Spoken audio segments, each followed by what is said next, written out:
जैसे जैसे नैतिकता का पतन होता जाएगा, मानव जीवन छोटा होता जाएगा और सामान्य जीवन अवधि 10 वर्ष होगी। उन मनुष्यों में 10 क्रियाएं पूरी तरह से गायब हो जाएंगी। कुशल शब्द मौजूद नहीं होगा। जो कुशल काम करे कोई ऐसा व्यक्ति नहीं रहेगा।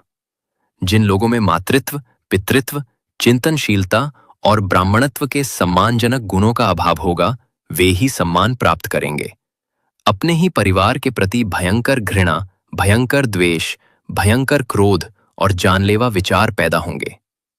माँ बच्चे के लिए, बच्चे माँ के लिए, पिता बच्चे के लिए, बच्चे पिता के लिए, भाई बहन के लिए, बहन भाई के लिए प्रेम भाव नहीं रखेंगे और अंततः परिस्थितियां तलवार अंतराल के बिंदु तक बिगड़ जाएंगी, जिसमें सभी मनुष्यों के हाथों में तलवारें दिखाई देंगी और वे एक दूसरे का शिकार शिकार की तरह करेंगे। हालांकि कुछ लोग नरसंहार से बचने के लिए जंगल में शरण लेंगे और जब नरसंहार खत्म हो जाएगा तो वे छिपने से बाहर निकलेंगे और फिर से कुशल और पुण्य कर्म का जीवन अपनाने का संकल्प लेंगे। पुण्य की वसूली के साथ मानव जीवन काल धीरे धीरे फिर से बढ़ेगा। ये 80,000 वर्ष तक जाएगा। उस समय केवल 3 बीमारियां ज्ञात होंगी: इच्छा, भोजन की कमी और बुढ़ापा। उस समय एक और बुद्ध, मैत्रेय, इस संसार में उत्पन्न होंगे और जागृति प्राप्त करेंगे। उनके मठवासी संघ की संख्या हजारों में होगी। उस समय का सबसे बड़ा राजा शंख गृहहीन हो जाएगा और मैत्रेय बुद्ध के मार्गदर्शन में अरिहंत पद प्राप्त करेगा।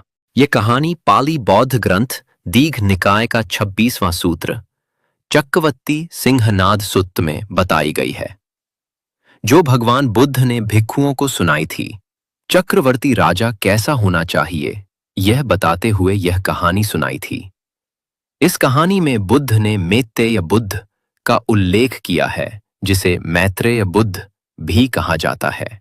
महायान परंपरा के संस्कृत ग्रंथ ललित विस्तर, अवतंसक सूत्र, मैत्रेय व्याकरण सूत्र, इन ग्रंथों में मैत्रेय को बुद्धत्व के लिए नियुक्त बोधिसत्व के रूप में प्रस्तुत किया गया है। मैत्रेय बुद्ध भविष्य के बुद्ध माने जाते हैं। बौद्ध परंपरा के अनुसार जब गौतम बुद्ध के उपदेश और धर्म धीरे धीरे लुप्त हो जाएंगे, तब मैत्रेय बुद्ध इस धरती पर अवतरित होंगे और पुनः धर्म की स्थापना करेंगे। संस्कृत शब्द मैत्रेय का अर्थ होता है मैत्री से युक्त या दया व करुणा से भरपूर। वे एक संपन्न परिवार में जन्म लेंगे। उनका नाम अजीत होगा। उचित समय पर अपना राज वैभव छोड़कर संन्यास लेंगे और बोधि वृक्ष के नीचे बुद्ध